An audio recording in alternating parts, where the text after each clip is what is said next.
95-an lah. Kajati Sulut. Oh, Vence Lumempo.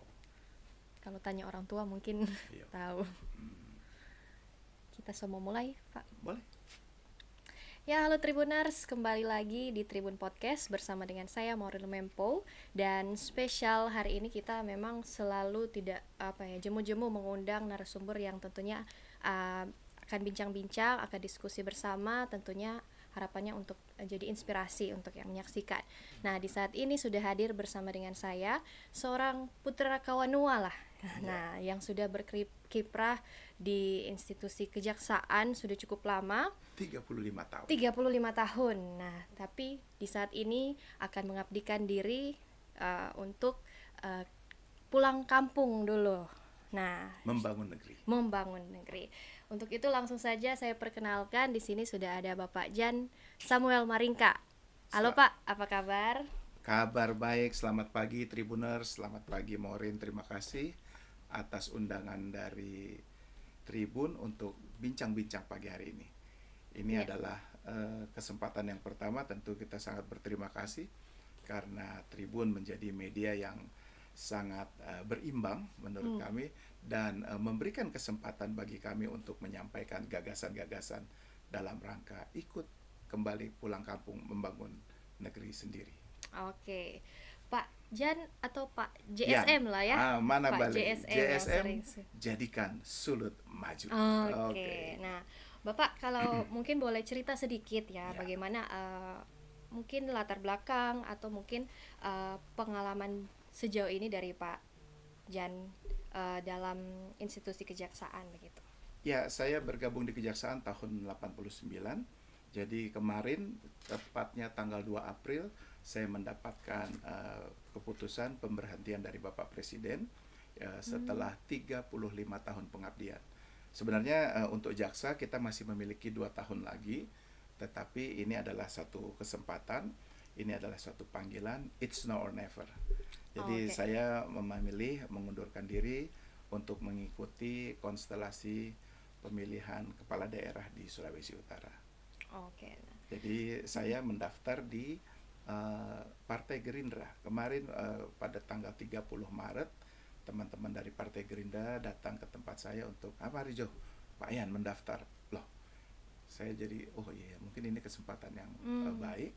Lalu saya mendaftarkan dan ternyata memang karena Partai Gerindra tidak cukup kursi sehingga harus membangun koalisi. Dan puji Tuhan nama koalisinya adalah Koalisi Sulut Maju. Nama saya Jan Samuel Maringka, koalisi kita adalah Sulut Maju. Lalu saya bikin visi jadikan Sulut Maju. Itulah terbelakangnya. Itu ya. JSM. Oke. Nah, Bapak kalau boleh mungkin sebelum kita bahas mengenai kesiapan untuk pileg ya, mungkin kita pilkada ya. Maaf, pilkada atau pilgub Sulut. Nah, Pak Jan sendiri kan ini darah Kawanua. Betul. Ya. Asal usulnya gimana Pak? Supaya Jadi kita lebih kenal. asal usulnya kakek saya lahir di Jakarta, tetapi kita semua berasal dari satu daerah yang namanya Tetengesan di Minahasa Tenggara. Mitra ya. Minahasa. Jadi ini Kawanua asli darah Minahasa yang berasal dari Tetengesan Minahasa Tenggara. Kemarin tanggal 20 Mei kita rupanya sekaligus hari jadi Desa Tetengesan kita mengadakan ibadah syukur. Jadi tentunya kembali ke kampung halaman, mohon doa restu kepada saudara-saudara di sana, dan torang pe dotu di sana bahwa putra Minahasa Tenggara, putra Ratahan ingin membangun Sulawesi Utara. Oke. Bapak kalau boleh tahu awal mula kenapa bisa berkarir sebagai di institusi kejaksaan itu awal mulanya bagaimana? Masa kecilnya Bapak Jan itu sebenarnya cita-citanya pengen jadi apa Pak? Kalau ditanya dulu cita-citanya jadi duta besar. Oh. Jadi waktu kecil itu saya SD, SMP, SMA sering lihat kegiatan-kegiatan di luar negeri seperti itu. Ternyata setelah lulus dari Fakultas Hukum ada penerimaan di kejaksaan. Saya melamar. Dan tahun 89 masuk saya pernah menjadi Kepala Kejaksaan Negeri di Tarakan tahun 2003, kemudian tahun 2010 menjadi Kajari di Serang, Banten. Setelah itu 2015 menjadi Kajati. Jadi Kajari itu level kabupaten kota, Kajati itu level provinsi di Maluku, dan 2017 menjadi Kajati Sulawesi Selatan dan Sulawesi Barat. Jadi memimpin wilayah-wilayah di kabupaten kota maupun wilayah provinsi, 3 provinsi. Jadi sudah kita lewati Maluku, Sulawesi Selatan, Sulawesi Barat. Bahkan dilengkapi juga ternyata cita-cita itu tidak pernah hilang, terwujud. Saya pernah menjadi atase kejaksaan di Hong Kong, mengcover wilayah Asia Timur pada waktu itu tahun 2004 sampai tahun 2008. Jadi 4 tahun menjadi atase dan 35 tahun menjadi jaksa beberapa wilayah begitu. Artinya pengalaman dalam negeri, bisa mencapai jaksa agung muda itu eselon 1 di kejaksaan. Ya, Bintang 3 jaksa agung katanya, muda, ya? jaksa agung muda. Jadi bisa dilihat dalam catatannya bahwa hampir 79 tahun belum ada nih jaksa-jaksa yang berdarah Kawanua bisa betul. mencapai. Jadi kita bersyukur ya? sekali. Mudah-mudahan ini bisa jadi pemicu buat teman-teman di generasi muda adiaksa lain untuk bisa mencapai karir puncak seperti ini. Dan setelah itu mendapatkan tugas lagi menjadi Irjen di Kementerian Pertanian sampai tahun 2023 kemarin. Jadi pengalaman dalam dan luar negeri sudah ada. Tinggal pengalaman di kampung halaman yang belum ada.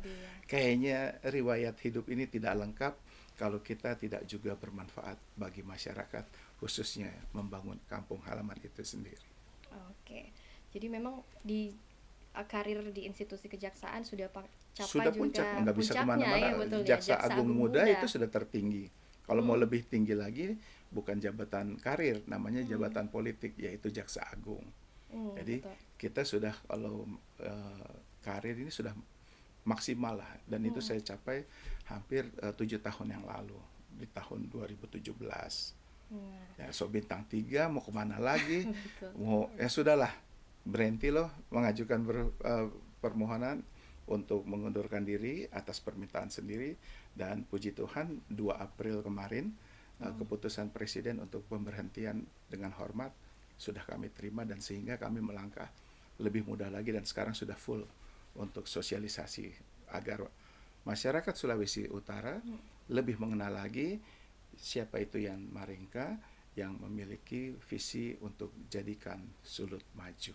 Oke, jadi mungkin juga itu jadi salah satu faktor kenapa Pak JSM atau Pak Jan Maringka pulang kampung istilahnya kan sudah dapat karir puncak ya begitu. Betul. Atau ada faktor apa lagi Pak? Ya, semua sudah kita dapati. Ya artinya kalau mau di zona nyaman, biasanya kita kalau kan saya bilang saya masih ada 2 tahun lagi. Betul.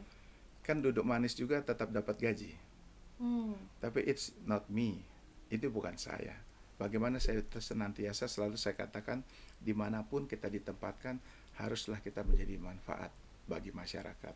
Nah ini terus menerus ketika saya masih menjadi pemimpin di kejaksaan pun saya selalu canangkan kepada anggota kita, jadilah jaksa sahabat masyarakat. JSM lagi kan. Iya betul. Jadi itu yang dipegang selama juga berkarir ya Pak. Nah Bapak kalau misalkan dari, kan ini baru pulang kampung lah istilahnya. Nah melihat daerah Sulawesi Utara yang sudah Bapak sendiri sudah berkiprah lama ya di luar daerah. Nah, apa yang menjadi visi ke depan untuk Sulawesi Utara sebenarnya? Dalam spanduk-spanduk kan sudah dicanangkan bahwa saya ingin mewujudkan lumbung pangan desa. Kenapa desa menjadi target capaian saya? Karena saya melihat bahwa disitulah kekuatan perekonomian masyarakat yang sebenarnya. Kita bisa melihat, kita bisa membayangkan bahwa jika hasil pertanian hanya dikelola untuk pertanian saja, maka dia tidak akan memberikan nilai tambah. Ini sangat disayangkan. Bayangkan kalau 1 hektar, misalnya orang batanam jagung atau orang batanam hasilnya misalnya 6 ton atau 5 ton, dia dijual dengan harga 6.000 atau 8.000, hanya 40 juta misalnya hasilnya, atau 60 juta lah. Tapi kalau dia ada nilai tambahnya, dia istilah sekarang oleh Pak Jokowi ini hilirisasi, sehingga nilai-nilai itu dia bisa berubah sehingga ada nilai tambahnya. Jadi jangan hanya masalah sumber daya alam saja yang kita, sebenarnya hilirisasi di sektor pertanian pun juga bisa. Nah, saya menjadikan kacang koro sebagai pilot project saya.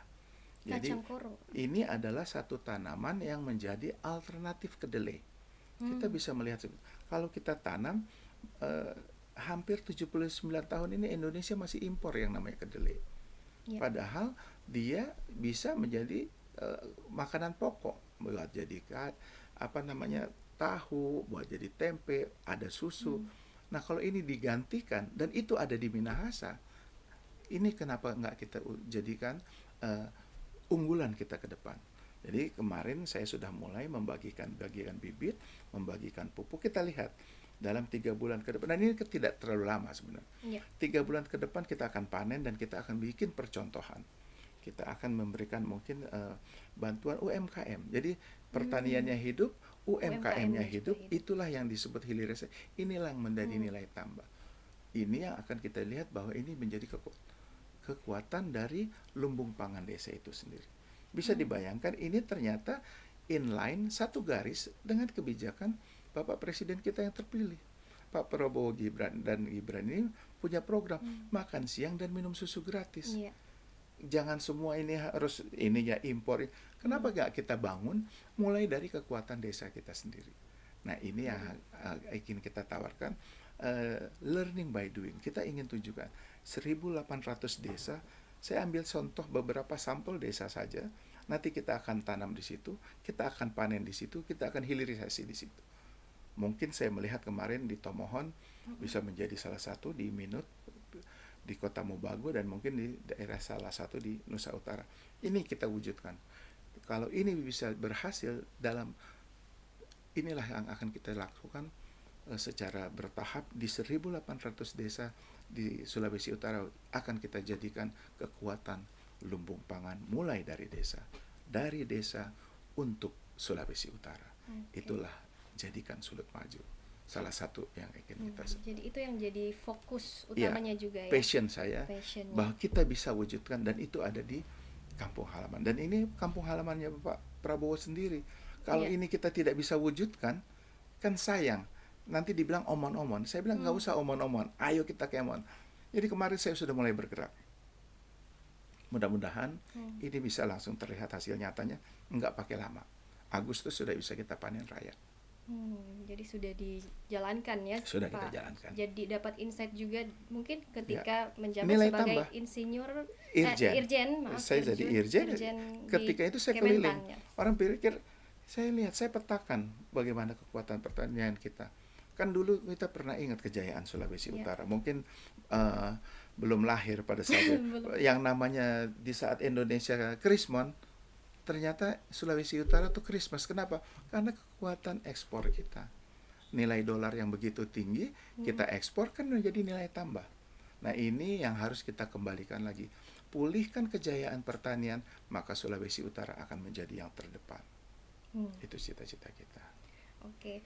Nah, Pak, kalau misalkan dari mungkin itu jadi prioritas utamanya juga. Saya sambil ngopi. Iya, silakan Pak, sambil ngopi. Dan bagaimana itu juga akan meningkatkan ekonomi Sulut tentunya dari ketahanan pangan ya Pak. Nah, kalau dari infrastruktur yang ada untuk mendukung program itu sendiri di Sulawesi Utara, Bapak melihatnya seperti apa? Pemerintah daerah tentu tidak akan mungkin bekerja sendiri. Dibutuhkan suatu sinergi dengan pemerintah pusat, dan juga kita harus bisa membuka diri. Jadi artinya bagaimana kita membenahi regulasi nantinya ke depan, memberikan peluang-peluang untuk investasi, sehingga orang menginvestasi di sini dia juga ingin mendapatkan nilai tambah. Nah, sering terjadi ketika orang-orang masuk di investasi, pemikiran-pemikiran kepala daerahnya itu berbeda. Bagaimana dia mendapatkan manfaat atau keuntungan di depan. Sehingga seringkali program-program yang namanya mau membangun investasi itu terhambat karena niatnya antara ingin membangun negeri dengan niat dari investasi itu tidak bertemu. Nah, ini yang salah satu yang akan kita luruskan. Sekali lagi saya ingin tekankan, kalau ke depan pemerintah daerah, karena kebetulan saya punya pengalaman sebagai Jaksa Agung Muda Intelijen. Kita punya program namanya pengamanan pembangunan strategis. Itu kita bisa melihat bagaimana daerah-daerah yang terhambat melakukan investasi karena apa? Keinginan-keinginan atau gangguan dari pemerintah daerahnya sendiri. Nah, ini yang harus diluruskan. Bagaimana kita bisa memberikan kesempatan daerah kita agar mereka mendapatkan juga peluang untuk masuk tetapi tidak dikerjain, istilahnya seperti itu. Inilah yang akan kita juga berikan peluang nantinya. Oke, oke, Pak Jan, ini juga waktu Bapak menjabat sebagai Irjen di Kementan, Ya. itu bantuan apa yang apa maksudnya yang Konkretnya, dilakukan ya. untuk daerah-daerah yang ada di Sulawesi Utara khususnya ya? Begitu saya dilantik, yang pertama saya lakukan adalah bantuan terhadap peremajaan kelapa. Permajaan Kenapa? kelapa. Mungkin sejarah nanti lihat di berita-berita Kompas, Tribun 2022 waktu itu bulan Mei, kita bisa melihat bahwa kelapa-kelapa kita itu sudah berusia lebih dari 100 tahun. Jadi ini bukan lagi opak, So, tua. buyut-buyut lagi, tua-tua. Orang lupa meremajakan. Jadi nikmat nih, hanya menikmati saja, karunia menikmati. Yang ini karena apa? Saya melakukan kunjungan itu ke Balit Palma yang ada di dekat bandara itu, apa namanya, kayak Balit Kairagi Palma. ya, seperti itu. Kita melihat bahwa di situ ditanam hampir tahun-tahun 1900-an. Jadi 120 tahun. Nah, bayangkan kelapa-kelapa inilah yang ada mulai dari ujung sampai Gorontalo pada waktu itu masih wilayah Sulawesi Utara. Ini yang lupa diremajakan. Jadi saya sudah mulai di mana hampir setiap kabupaten itu kita usahakan ada peremajaan kelapa 1000 hektar dan di beberapa titik-titik di daerah Minahasa. Ini sebenarnya harus lebih masif kita lakukan karena apa? Kejayaan kita, lambang provinsi kita adalah nyiur melambai. Jangan sampai jadi nyiur goodbye. Itu catatan kita. Jadi kita lakukan itu peremajaan-peremajaan agar kelapa kita kembali lagi menjadi kelapa-kelapa unggulan sehingga kopra-kopra kita bisa tetap menjadi andalan untuk perekonomian rakyat di masa depan. Itu di daerah atau di kota kabupaten di mana kalau boleh tahu, Pak? Yang kita lakukan kemarin untuk Minut, Minahasa dan saya lupa tapi mungkin bisa dicari berita-beritanya bahwa itu sudah kita lakukan. Artinya yang pertama harus dilihat adanya keberpihakan. Ya, selain itu juga kita lakukan artinya bantuan-bantuan bibit, pupuk dan lain sebagainya. Dan ini mesti jadi catatan. Kemarin waktu hari bulan Ramadan, Pak Menteri Pertanian bilang, Pak Yan, sampaikan kepada saudara-saudara kita di Sulawesi Utara, saya meningkatkan alokasi pupuk subsidi untuk Sulawesi Utara lebih dari 50.000 ton. Itu menjadi catatan juga bagi kita. Jadi artinya belum bertugas sudah banyak dilakukan untuk membangun pertanian Sulawesi Utara. Inilah waktu yang tepat, jadikan lumbung pangan desa untuk kejayaan Sulawesi Utara di masa depan. Oke, baiklah. Pak Jan, kalau misalkan ini kan memang sudah menyatakan kesiapan ya untuk maju dalam Pilgub Sulut. Nah, sebenarnya kesiapannya sudah sejauh mana ini, Pak? Tadi kan sudah bilang sudah ada koalisi ya. Ya, artinya kita lakukan komunikasi itu jangan hanya di atas saja. Tetap kita harus membangun komunikasi mulai dari bawah. Jadi kepada DPD juga kita lakukan komunikasi yang sudah saya daftar, yaitu di Gerindra yang pertama, kemudian dibuka juga oleh Nasdem pada waktu itu. Saya juga menjadi pendaftar yang pertama, walaupun mereka sudah koalisi. Dan kemarin hari Senin tanggal 20 Mei saya mendapatkan undangan juga untuk mendaftar di Partai Demokrat. Jadi saya sudah mendaftarkan juga. Artinya di pusat kan mereka adalah koalisi Indonesia Maju. Nah, sekarang di daerah pun kita ingin merajut kembali agar mereka bisa sama kekuatan pusat maupun daerah kita wujudkan di Sulawesi Utara. Oke, Bapak. Bapak Jan, ini kan memang masih apa ya? dikatakan masih akan ada survei-survei Iya. dulu begitu. Nah, pendekatan yang dilakukan Pak Jan itu gimana, Pak? Ya, hari ini kan kalau nggak salah mulai tanggal 24 Iya. akan dilakukan survei oleh partai koalisi, Hmm. di mana saya menjadi salah satu calon di antara 4 yang direkomendasikan oleh koalisi. Koalisi. Nah, ini tentunya waktu yang tepat untuk para Tribuners untuk kenali apa yang dibuat oleh para calon ini, bukan hanya omon-omon. Saya Iya. katakan tadi, mari kita kemon. Mungkin keunggulan yang lain karena pernah bertugas di sini, Hmm. tetapi saya ingin sampaikan bahwa saya juga adalah putra Minahasa, warga, dan juga saya berbuat banyak untuk Kawanua. Kawanua artinya warga Minahasa yang ada di perantauan, untuk ikut concern membangun negeri ini. Dan tidak ketinggalan juga, di sini saya sudah membuat yang disebut dengan rumah sahabat JSM. Jadi saya Oke. sudah membuat rumah sahabat JSM, dan ini yang perlu ditegaskan adalah adanya budaya-budaya Mapalus ini kita timbulkan kembali. Hmm. Jadi kemarin secara eh, bukan secara kebetulan ya, saya melihat ada erupsi Iya. Gunung Erupsi Gunung Ruang. Ruang Tanggulandang itu pada saat saya ada di sini. Saya Hmm. deklarasi rumah sahabat 1 Mei Oke. pada waktu itu. Dan pada saat itu juga saya nyatakan, jadikanlah rumah sahabat ini menjadi ruang untuk tempat para pengungsi berteduh di situ. Hmm. Sehingga saya ingin merasakan kehadiran rumah sahabat JSM ini bisa menjadi manfaat bagi masyarakat. Dan ternyata respon yang luar biasa, kita menampung 40 pengungsi pada saat itu, dan partisipasi adanya dukungan, ada yang memberikan beras, ada yang memberikan baju, ada yang memberikan telur, karena ada anak-anak, Hmm. susu dan lain sebagainya, popok-popok. Saya lihat bahwa Mapalus ini masih ada, Hmm. dan inilah yang menjadi kekuatan bagi kita. Begitu besarnya dengan kekuatan doa, akhirnya saya, artinya pendatang baru diterima, mereka melakukan deklarasi, jadi saya menerima banyak deklarasi Hmm. dukungan yang Deklarasi dukungan. pada waktu itu ada dari Himpunan Nelayan Seluruh Indonesia yang untuk Sulawesi Hmm. Utara.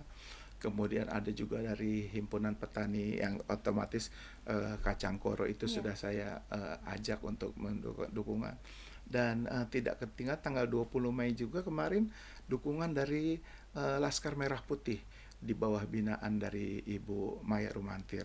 Hmm. Dan jadi artinya saya melihat ini kan senator juga sudah bilang, ayo kita lakukan dengan kekuatan doa, Pak. Sulawesi Utara harus kita lawat, Hmm. untuk Sulawesi Utara lebih bersinar lagi. Oke. Memang ini putra Sulawesi Utara ya, Ya, walaupun berkiprahnya di luar daerah, ya, jadi tetap tapi ada memang tetap dukungan-dukungan dari ada masyarakat dukungan. yang mengalir begitu saja, dan saya melihat bahwa ini adalah bentuk nyata, bukan Hmm. kita lakukan apa namanya, bukan kekuatan kita. Iya. Di sini saya percaya ada kekuatan doa, bagaimana datangan bantuan-bantuan masyarakat itu, dukungan masyarakat itu mengalir. Begitu juga ada kemarin juga sudah kita resmikan di Bitung. Ada juga rumah sahabat di Bitung. Oke, Di rumah situ sahabat ada JSM itu ya. kelompok nelayan, Hmm. kelompok pekerja UMKM kaki lima dan jadi saya melihat, oh, mungkin mereka selama ini merasa terpinggirkan. Hmm. Ini ada tempat, ada ruang yang memberikan wadah bagi mereka menyampaikan dukungan dan aspirasinya. Puji Tuhan, kita melihat semua itu mengalir eh, tanpa adanya tekanan atau paksaan, semua datang begitu cepat. Oh, oke. Mungkin ini waktu yang tepat bagi saya untuk kembali membangun Hmm. Sulawesi Utara. Oke, Bapak. Jadi sudah ada deklarasi-deklarasi dukungan ya Ya. dari beberapa Dan komunitas. langsung mereka sudah saya bilang, ini kan baru mau survei, belum. Hmm. Nanti apa namanya, mereka ingin menunjukkan bahwa ini mereka mencari mungkin figur-figur yang dirasakan, mungkin yang lain mereka sudah kenal tapi belum dilihat apa yang diperbuat, tetapi mungkin ini belum tahu sosoknya, tetapi sudah dirasakan apa yang diperbuat. Itu yang harus menjadi catatan bagi kita, karena prinsip hidup saya, dimanapun kita ditempatkan, selalu jadilah manfaat bagi masyarakat. Oke, baik, menarik sekali. Nah, Bapak, ini juga yang menjadi menarik adalah di Sulawesi Utara ini juga yang dominan yaitu pemilih mudanya yang Iya, iya, milenial, iya. Gen Z. Nah, Bapak sendiri bagaimana ya untuk menarik bagi anak-anak muda ini, Pak, di Ya Sulawesi tentunya Utara? dengan media-media seperti ini. Hmm. Mereka kan mungkin waktu tatap muka mereka tidak pernah, tetapi dengan mereka melihat sosok sosial media seperti ini, kemudian mereka eh, penggalan-penggalan, kenali orang itu dari cara berpikirnya. Iya. Nah, ini yang perlu dilihat oleh milenial ini, bagaimana dia bisa melihat yang kita perjuangkan sekarang adalah untuk mereka di masa depan. Harus dicarikan calon-calon yang bisa memberikan ruang bagi mereka di masa Hmm. depan. Itu yang harus kita tunjukkan. Gerakan-gerakan ini saya ingin mengajak bahwa background kita sebenarnya pertanian loh. Iya. Ayo kita gerakan petani-petani muda, milenial-milenial. Pekerjaan pertanian juga menjanjikan loh. Karena ada orang pe opa oma bisa hidupkan orang pe papa mama, Hmm. dan sekarang itu karena hasil pertanian. Ada kekuatan kopra, ada kekuatan cingke, ada kekuatan dari ternak, ada kekuatan perikanan. Semua itu pertanian. Nah, Hmm. ini yang dilupakan. Kembali back to basic, kembali kepada kekuatan Sulawesi Utara, kita pasti akan menjadi provinsi yang terdepan. Oke. Barangkali juga Pak, Bapak Jan juga sudah apa ya, mengajak anak-anak muda justru untuk Ya, terjun langsung, ya. mengajak Yang kelola rumah-rumah sosialisasi. sahabat kita itu sebenarnya semuanya milenial. Yang Hmm. menjadi ketua eh, dari rumah sahabat kita ada Doni Roti, itu dia ketua dari GKMI katanya, Gerakan Kaum Milenial Indonesia. Hmm. Jadi mereka sudah mereka lebih banyak di aksi-aksi sosial, aksi-aksi kepedulian. Misalnya kemarin ada Bitung, Hmm. mereka seperti quick response, Hmm. satgas komando yang gerak cepat. Mereka siapkan ini posko, mereka siapkan ini apa namanya lembe pada waktu itu. Ini saya melihat mereka bergerak lah. Ada kita berikan bantuan kaki palsu ketika hadir pada saat yang orang membutuhkan. Berikanlah dia minum ketika dia haus. Nah, Hmm. ini atau petani ketika dia kekurangan pupuk, kita berikan pupuk. Ada jadi berikanlah kebutuhan mereka. Dan satgas-satgas kita ini yang bergerak cepat ini adalah kaum-kaum milenial. Orang yang Hmm. kolonial hanya memfasilitasi lah. Ngon itu milenial, pemilik masa depan Sulawesi Oke, Utara. baik. Jadi penting ya untuk Ya, memfasilitasi kaum kaum milenial atau ya, ya, orang-orang muda, tentunya ya. yang khususnya di Sulawesi Utara. Nah, Bapak, mungkin juga mau minta pendapatnya atau pandangan dari Bapak Jan sendiri, bagaimana tentunya kan ini Sulawesi Utara kaya dengan sumber daya alamnya ya, Sangat, sangat. sangat-sangat kaya.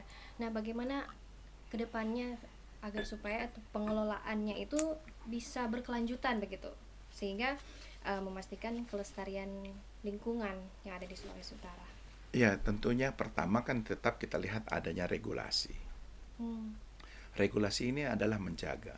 Kemudian kita juga jangan lupa ini alam ini sudah terbentuk dengan sendirinya.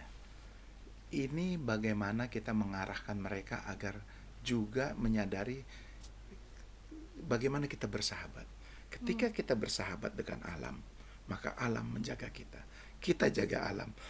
Ini saya ingat Hmm. kawan saya dulu Pak Doni itu, ketika kita sama-sama tugas di Manado, konsepnya seperti itu.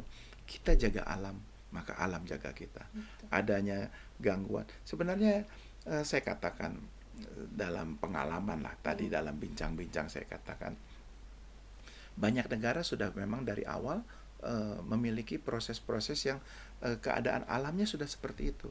Ketika di Hong Kong saya bertugas seperti itu yang namanya typhoon itu hampir terjadi setiap saat. Tetapi kita sudah early warning sistemnya jalan, diberikan informasi. Kalau dia sudah bunyi 3 kali ringnya, ini berarti mulai orang-orang masuk. 2 kali tutup pintu semua, 1 kali sudah. Jadi ketika angin bertiup kencang, manusianya selamat, tetapi ya mungkin mobil apa segala macam yang ada di depan terbawa. Hmm. Tetapi manusia-manusianya selamat. Nah, begitu juga kalau kita lihat di daerah-daerah misalnya di Taiwan, di Jepang, mereka bikin bangunan tinggi, 101 building itu begitu daerah itu daerah gempa, tapi Hmm. bisa saja bersahabat. Jadi artinya ada bandul yang dibuat di mungkin di lantai ke 100-nya, sehingga ketika gempanya terjadi lenturnya gedung itu bisa terserap sehingga yang bergerak hanya bandulnya saja, gedungnya tetap kokoh. Nah, teknologi inilah yang membuat kita, nah ini pun sebenarnya bisa kita ciptakan di sini. BMKG kita bunyikan ketika ada waspada satu, waspada itu, Ya. alert, waspada. Jadi jangan tunggu meledak kita siram dia baru lari. Tapi ketika warning satu, warning dua, sudah lakukan evakuasi itu. Nah, ini yang harus kita membiasakan, bahwa karena kita kan hidupnya memang di ring of fire. Daerah-daerah yang menurut kita ini memang daerah waspada. Namanya gunung api. Gunung api, ya. Tetapi bagaimana kita memberikan edukasi kepada masyarakat. Kalau dia sudah kokehe, jangan ngoni tetap di situ. Artinya ayo kita relokasi. Nanti kalau sudah ini kembali lagi. Jadi bagaimana kita bersahabat, bukan kita ganggu alam. Ada juga yang misalnya bikin galian-galian yang tidak terkendali, akhirnya ambrol juga. Terjadilah yang namanya bencana-bencana. Jadi itu kita yang membuat sendiri. Tapi kalau kita bersahabat dengan alam, kita kenali itu, nah ini yang harus kita lakukan bersama-sama. Jangan kita eksplorasi, tetapi keberpihakan ini yang harus kita perlu.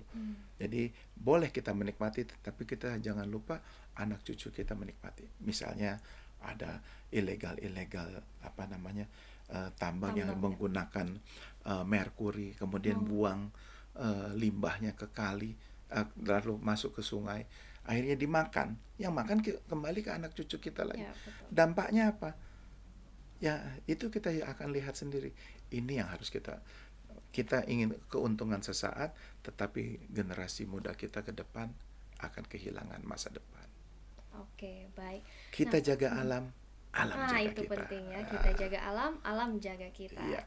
Oke, nah Pak, terkait dengan membangun Sulut ya, atau jadikan Sulut maju itu tadi ya.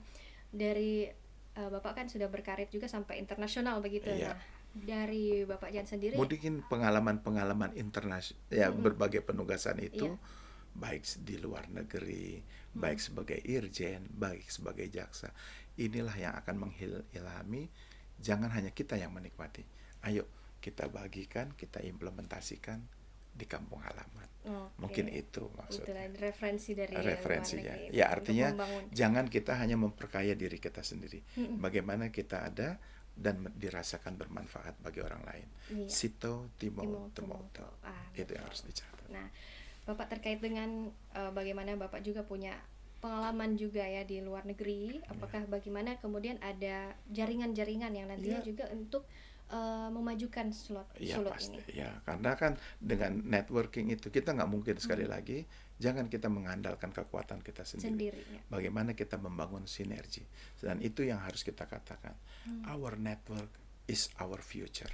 Bagaimana kita membangun negeri kita sendiri dengan kekuatan network kita, itulah masa depan kita. Oke, menarik sekali. Nah, Bapak Jan ini ke Sulut sudah kemana aja nih Pak? Sudah dari ujung ke ujung. Nah, sempat ke tempat pariwisatanya nggak Pak? Ya, Belum pasti. kalau ke tempat kita sambil melalui, ya artinya beberapa tempat-tempat yang hits di kota Manado kemarin kita datangi. Di Talau tuh ada pantai apa juga pernah saya datangi. Kemudian di yang daerah-daerah Bitung, kemudian di Minut kemarin saya bikin acara di Palais. Itu wisata mangrove, kita buat kegiatan bagaimana sinergi yang kacang koro itu. Jadi dia bisa menjadi tanaman sela di antara pohon-pohon kelapa. Jadi tetap kegiatan kita selalu sinergikan dengan pertanian. Di Tomohon ada seperti agrowisata. Nah, ini adalah satu keadaan. Jadi bagaimana sinergi kita antara kegiatan pertanian, tetapi dia juga bisa menjadi objek wisata. Ini yang harus dibentuk di lumbung-lumbung desa dia. Misalnya kekuatan dia di situ ada perikanan, mungkin nanti di danau Tondano bisa buat memancingnya. Kita fokuskan ke situ. Jangan hanya ada Bali. Jadi bagaimana kita menciptakan Bali-Bali baru, dan itu ada di Sulawesi Utara. Jangan lupa Sulawesi Utara adalah pintu gerbang untuk Pasifik.